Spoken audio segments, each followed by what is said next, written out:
porque dele, para ele, são todas as coisas. Meus amados irmãos, a paz do Senhor. Amém. Muito obrigado, podeis tomar assento, glorificando e exaltando a Deus. Meus queridos, para nós não perder tempo, por gentileza, vamos abrir o nosso exemplar bíblico no livro dos Atos dos Apóstolos, capítulo de número 17. Atos dos Apóstolos, capítulo de número 17. Enquanto os irmãos procuram o texto, eu quero glorificar a Deus por mais uma vez eu retornar a esta linda casa. A última vez que aqui eu estive com o pastor Albertinho, alguns meses atrás, e desta feita tenho a alegria de poder retornar e na gestão do pastor Adonias. E Deus continue abençoando o pastor Adonias e toda a sua família. Estive visitando o pastor quando ainda ele estava no Vergel, que é a minha igreja mãe, e ali cooperei com ele, ouvindo. Parece-me, se não foge a memória, também foi uma santa ceia. Meus queridos, Jesus, ele está vivo. Amém? Quem encontrou, meus queridos, o texto, diga amém. Atos dos Apóstolos, capítulo de número 17, versículo a partir do número 1. Que diz assim: E passando por Anfipólis e Apolônia, chegaram a Tessalônica, onde havia uma sinagoga de judeus, e Paulo, como tinha por costume, foi ter com eles, e por 3 sábados disputou com eles sobre as Escrituras, expondo e demonstrando que convinha que Cristo padecesse e ressuscitasse dentre os mortos.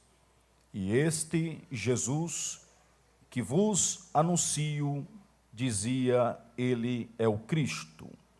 E alguns deles creram e ajuntaram-se com Paulo e Silas, e também uma grande multidão de gregos religiosos, e não poucas mulheres principais. Amém? Queridos, meus queridos irmãos, nós lemos um texto que eu acredito que seja muito conhecido dos irmãos, até porque o livro dos Atos dos Apóstolos é um livro muito conhecido por se tratar, por falar a respeito e por trazer um assunto muito importante, que é o Pentecoste, no capítulo de número 2. O livro dos Atos é muito conhecido também por se tratar e por falar a respeito da expansão da pregação do Evangelho. O livro do Atos dos Apóstolos é conhecido por trazer um personagem que é considerado o maior líder do cristianismo, um dos maiores líderes do cristianismo, a saber, por nome chamado Paulo. Os irmãos bem sabem que Jesus, ele começou o seu ministério a partir dos 30 anos de idade. Quando Jesus ele começou o seu ministério a partir dos 30 anos de idade, Jesus ele vai escolher, ele vai chamar, ele vai convocar pessoas para fazer parte do seu ministério terreno. E esses homens, a maioria deles pessoas simples, por exemplo, como Pedro, como Tiago e como João. Jesus escolhe pessoas com temperamentos diferentes, com personalidades diferentes, porém, um só objetivo. Jesus, ele anda com esses homens por volta de 3 anos e meio, pregando, ensinando, explicando Jesus, ele foi para eles, não só para aqueles discípulos, não somente para aqueles escolhidos, o maior mestre, o maior ensinador, mas também foi a maior escola, a melhor faculdade para aqueles homens. Mas, depois de 3 anos e meio, chegou a hora de Jesus morrer, para um objetivo maior. Jesus morreu na cruz do Calvário, foi entregue, foi preso, foi condenado, foi traído e Jesus morreu.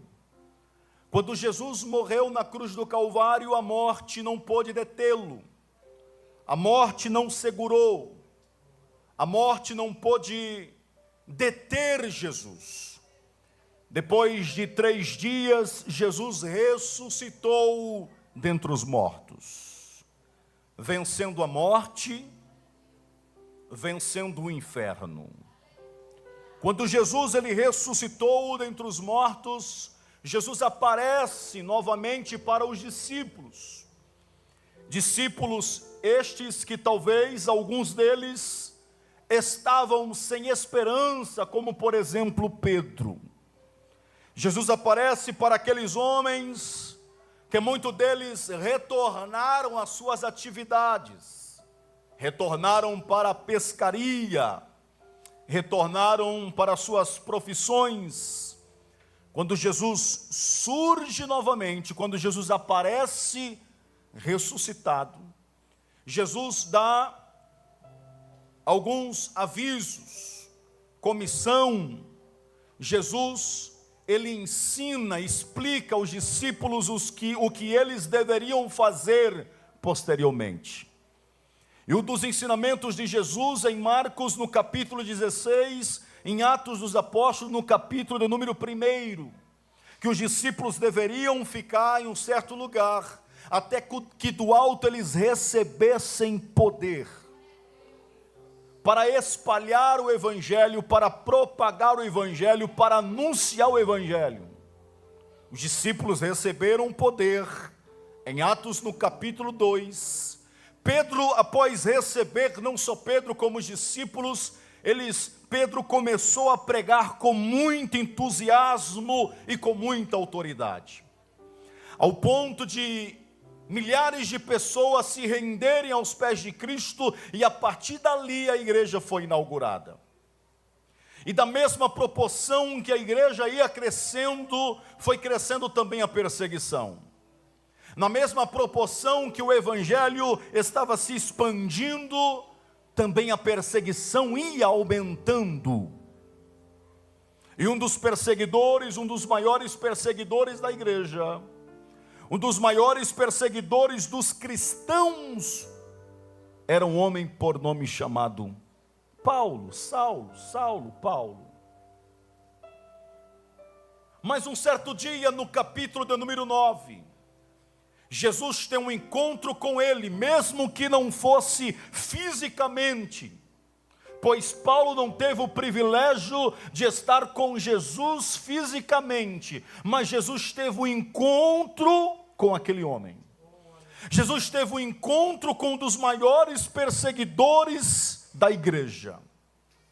Aquele homem tem um encontro com Jesus no capítulo 9, e no versículo 15, o Senhor diz para um dos discípulos chamado Ananias: vai, porque este é para mim um vaso escolhido para levar as boas novas aos gentios. E Paulo, ele se converte. Perceba que desde o começo da sua chamada, desde o começo da sua conversão, o Senhor já havia um mistério, uma chamada específica para Paulo, para que Paulo fosse um pregador que levasse a mensagem para os gentios. E Paulo, de imediato, não durou tanto tempo, ele começa a pregar. Era muito inteligente. Ele começa a discursar. E a mensagem de Paulo não era outra mensagem a não ser falar a respeito de Cristo.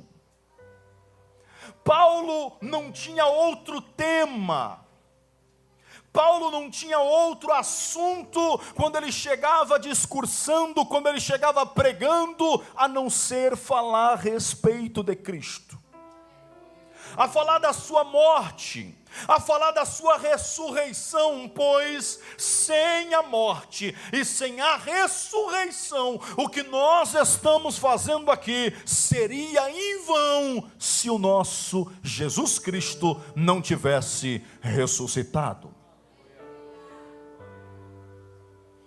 Nós temos um motivo por nós estarmos aqui. Nós não estamos apenas reunidos em uma reunião. Nós estamos aqui porque nós cremos que o nosso Jesus ressuscitou. E a mensagem de Paulo era a respeito de Cristo. Ele tinha uma mensagem cristocêntrica. E uma das primeiras viagens de Paulo, ele viaja com um homem por nome chamado Barnabé. Posteriormente, ele tem uma da segunda viagem e ele escolhe por companheiro um homem por nome chamado Silas, ou Silvano, como diz a primeira carta do apóstolo Paulo aos Tessalonicenses. E também tem um companheiro por nome, um jovem chamado Timóteo. E Paulo ele vai para Tessalônica. Tessalônica, irmãos, o apóstolo Paulo enfrentaria grandes desafios. Quais seriam os desafios que o apóstolo Paulo iria enfrentar? Primeiro, o contexto da época greco-romana. Uma cidade grega. Tessalônica, a capital da Macedônia, uma cidade muito importante na época. Porém, um dos maiores desafios que Paulo iria enfrentar era a imoralidade, a promiscuidade da cidade, a idolatria que havia não só em Tessalônica, mas como também em toda a Macedônia, como todas as cidades gregas da época e também romana. E o apóstolo Paulo diz a Bíblia que vai para uma sinagoga e começa a discursar por volta de 3 sábados, ou por volta de 3 semanas, ou aproximadamente um mês. E ele começa a pregar. Qual era a mensagem de Paulo? Cristo. A mensagem de Paulo nos 3 sábados foi falando a respeito de Cristo. A mensagem de Paulo durante as 3 semanas foi falando a respeito de Jesus Cristo. Quando falamos de Jesus Cristo, quando falamos da morte, da sua ressurreição, oh glória a Deus, oh glória a Deus. Quando Paulo pregou, aceita alguns gregos, aceita alguns irmãos, um pequeno grupo se forma ali uma igreja ali é inaugurada na cidade de Tessalônica, e por causa de alguns invejosos, diz a Bíblia, de alguns irmãos judeus, Paulo tem que sair às pressas. E Paulo fica muito preocupado. Paulo vai para Bereia, depois de Bereia vai para Atenas, e Paulo fica preocupado, pois ali ficou uma igreja recém-nascida, pois ali ficou alguns novos convertidos, alguns novos crentes. E Paulo ele se preocupa muito com aquela igreja que ficou em Tessalônica. Então diz a Bíblia que ele tentou retornar para Tessalônica, porém no primeiro momento não teve êxito, não conseguiu, mas ele enviou o jovem Timóteo, e o jovem Timóteo teve êxito, entrou em Tessalônica para buscar relatórios, para saber como se encontrava e como estava aquela igreja. E quando o jovem Timóteo chegou em Tessalônica, depois levou o relatório para o apóstolo Paulo, e o relatório agradou o apóstolo Paulo. Mas presbítero Jefferson, por que você está falando isso? Já já você vai entender. Quando a igreja ela é fundada, ela é iniciada, com a pregação de Cristo, a sua morte, a sua ressurreição, ela é uma igreja viva, ela é uma igreja verdadeira, ela é uma igreja que tem firmeza, ela é uma igreja que tem consistência. Nasce ali uma igreja, Timóteo vem, faz o relatório, leva para o apóstolo Paulo. E na primeira carta do apóstolo Paulo àquela igreja, ele começa a saudar aquela igreja. Posteriormente, depois de saudar aquela igreja, no versículo 2 ele diz: sempre damos graças a Deus por vós todos, fazendo menção de vós em nossas orações. Olha para mim, além daquela igreja, irmãos, ser iniciada com a pregação verdadeira e genuína do evangelho, que é a maior base, que é Cristo. O apóstolo Paulo não estava presente mais em Tessalônica fisicamente, mas aquela igreja não saía das orações do apóstolo Paulo e dos seus companheiros. Além daquela igreja, no início receber a Cristo, a mensagem de Cristo, que é a base da nossa fé, a sua morte e a sua ressurreição, o apóstolo Paulo estava com aquela igreja nos joelhos. Olha para mim aqui, deixa eu te falar uma coisa. Nós que estamos firmados na palavra de Deus, nós que estamos aqui por Cristo, por amor a Cristo, e através das orações, nós somos uma igreja firmes e fortes, inconstantes. Mesmo que venham as tribulações, mesmo que venham as perseguições, mesmo que venham as adversidades, mas uma igreja que nasceu na palavra, uma igreja que nasceu através de Cristo, pode vir vendavais, pode vir tribulações, pode vir perseguições, pode chegar aflições, mas ela não deixa o seu lugar e não deixa a firmeza em Cristo Jesus. O apóstolo Paulo diz: lembrando nós sem cessar da obra da vossa fé. O apóstolo Paulo, ele reconhece que aquela igreja, mesmo que com pouco tempo, por pouco tempo, mas aquela igreja, ela tinha uma fé, e a fé daquela igreja não era uma fé fingida, a fé daquela igreja não era uma fé falsa, a fé daquela igreja não era uma fé que apenas era só verbalizada, falada, não, aquela fé era verdadeira, porque era demonstrada. Lembrando-nos sem cessar da obra da vossa fé. Era uma fé operante, era uma fé verdadeira. Meus amados, o comentarista Mateus Henry, se não foge a memória, ele diz que quanto mais robusta for a nossa fé, é o nosso trabalho para Deus. Quem tem fé não só fala, quem tem fé verdadeira não só diz, mas quem tem fé verdadeira trabalha em prol da obra. Bendito seja Deus. A Bíblia diz, Tiago, que diz que a fé sem obras, ela é o quê? Fé sem obras, ela é o quê? Morta. Nos diz a Bíblia também, meus amados, que aquela igreja não só tinha uma fé verdadeira, aquela igreja não só tinha uma fé operante,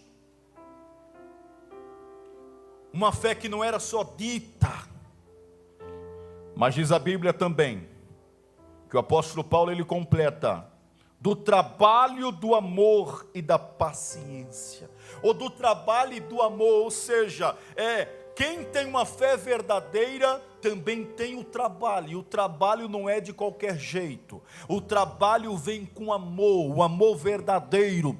E no grego, irmãos, eu estava procurando aqui, o trabalho daquela igreja exigia suor, fadiga. Aquela igreja, ela trabalhava de verdade. Aquela igreja, ela colocava a mão na massa, com pouco tempo de crente, com pouco tempo que eles haviam convertido. Olha para mim aqui, deixa eu te falar uma coisa. O seu trabalho não está sendo em vão para Deus. O que você está fazendo para Deus não está sendo em vão.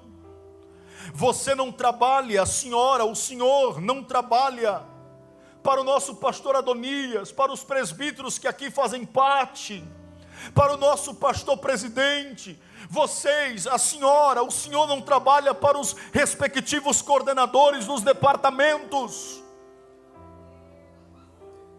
Você está trabalhando para Deus.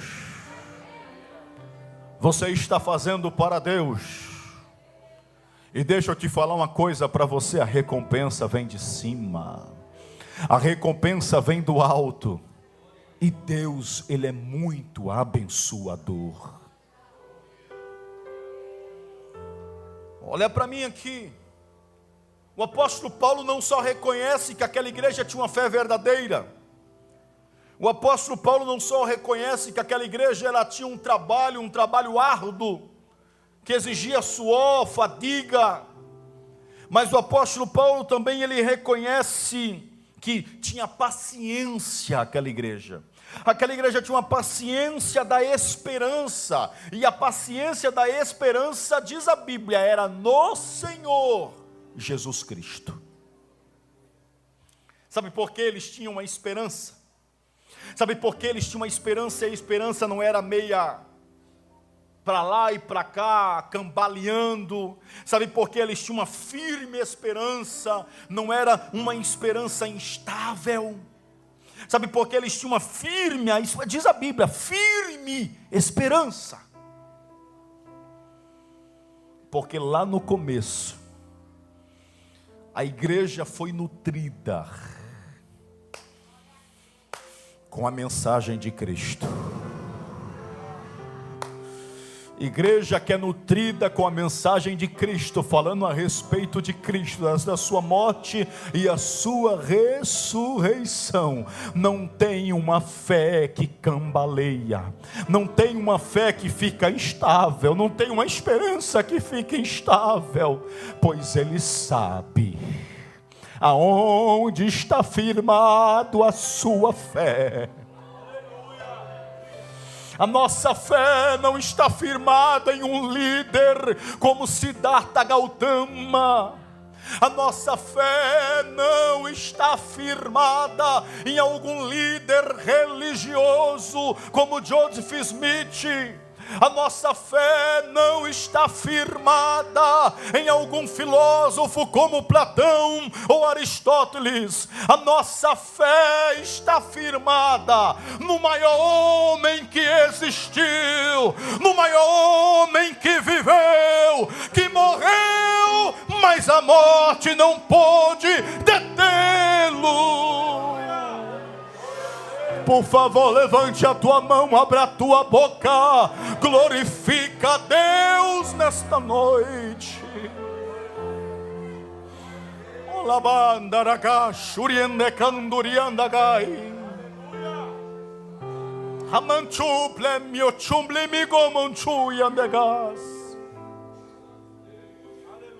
Sabe qual é a nossa firmeza, a nossa fé, a nossa esperança?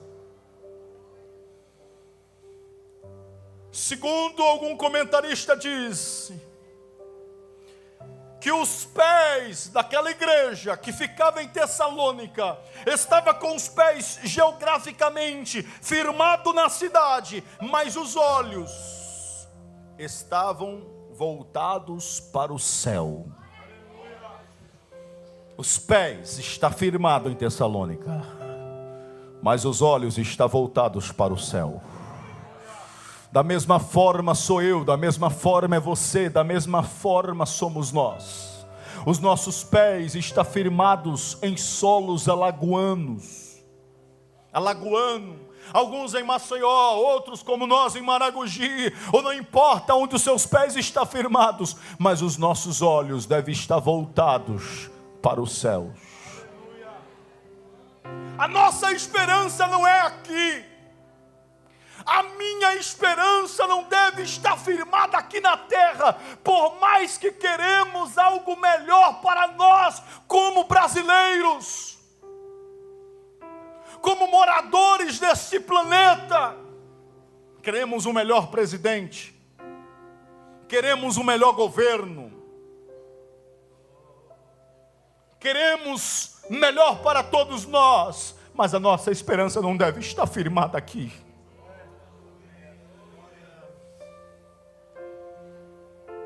Sabe aonde os teus olhos devem estar voltados? Sabe aonde os nossos olhos devem estar voltados? É para o céu. É para cima de onde virá o nosso socorro. O nosso socorro vem do Senhor que fez os céus e a terra. Eu já estou terminando, talvez você está passando por tantas dificuldades. Talvez você está passando por tantas lutas. Aqui na terra tem doenças. Aqui na terra tem catástrofes, como aconteceu no Rio Grande do Sul, como aconteceu em algumas cidades alagoanas algum tempo atrás. Aqui na terra tem desespero, tem traição. Aqui na terra tem decepção, aqui na terra tem angústia, tem dor. Mas deixa eu dizer uma coisa para você. Jesus está vindo. Jesus está vindo, vou dizer mais uma vez para alguém pegar para... Jesus está vindo, a nossa esperança está vindo. A nossa esperança está vindo, e quando Ele vier, Ele ficará nos ares. A última trombeta vai tocar, e quando a última trombeta tocar, o nosso corpo corruptível se transformará de incorruptibilidade, e nós encontraremos com o Senhor nos ares. Deixa eu dizer uma coisa para você que você já sabe, mas é apenas para reforçar a sua fé. Lá não vai ter mais ai, lá não vai ter mais dor, lá não vai ter mais angústia, lá não vai ter mais decepção, lá não vai haver mais traição, lá não vai haver mais choro, pois o Senhor pegará os seus olhos e enxugará todas as lágrimas, todas as lágrimas, todas as lágrimas.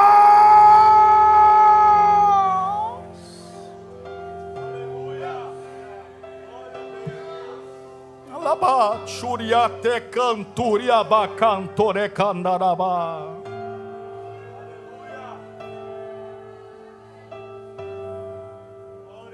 Aguente mais um pouco. Suporte mais um pouco. A sua esperança é o céu. A nossa esperança é o céu. Suporte mais. Talvez você chegou aqui dizendo: eu não aguento mais. Para eu encerrar, irmãos, desta feita eu termino mesmo. Um certo dia, eu vou contar um conto judaico. Salomão se desfez das suas vestes reais, pois queria conhecer o reino. Se desfez das vestes reais e colocou veste de pastor de ovelhas. Passou pelos soldados.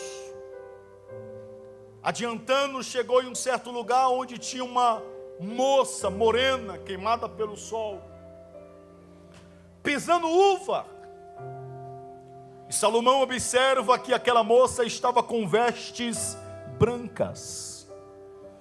E Salomão observa que todas as vezes quando ela pisava uva ou manchava as vestes dela, salpicava, manchava as vestes dela, ela saía, se retirava do lugar onde estava pisando uva e ia para um rio de água cristalina, se limpava, se lavava. Depois de se lavar, limpar as vestes, ela retornava novamente para pisar uva, e assim novamente acontecia. Quando manchava as vestes, ela voltava para limpar novamente. Ela procurava o rio de água cristalina para limpar as vestes dela e retornava para pisar uva. Aquilo chamou a atenção de Salomão. Salomão chega até aquela moça sem saber, sem entender que era o rei Salomão. Salomão pergunta: moça, eu tenho uma curiosidade e eu gostaria que você tirasse essa curiosidade. Ela fala: o que é, moço? Salomão pergunta: porque todas as vezes quando você mancha suas vestes brancas, você procura o rio de água cristalina e se lava, se limpa, lava as vestes, depois você retorna. Se manchar novamente, você procura o rio de água cristalina e lava novamente as vestes. Ela falou: moço, sabe por que eu faço isso? Porque eu não sei a hora que o meu rei vai vir ao meu encontro. Então quando ele vier ao meu encontro, ele vai me achar com as vestes brancas, com as vestes limpas. Já vou dizer uma coisa para você aqui, para entregar o microfone de quem é por direito. Ei, se porventura sua veste foi manchada, foi salpicada por alguma coisa durante este mês, ainda há tempo de você limpar as vestes. Ei, antes que Jesus venha buscar a sua igreja, ainda há tempo de você procurar o rio de água cristalina, que é a igreja, que é a palavra, que é a presença do Espírito Santo. E outra coisa, não vai não de mergulha no oceano do Espírito, mergulha no oceano do Espírito e as suas vestes será limpa e você estará pronto para o encontro do noivo. Deus vos abençoe em nome de Jesus.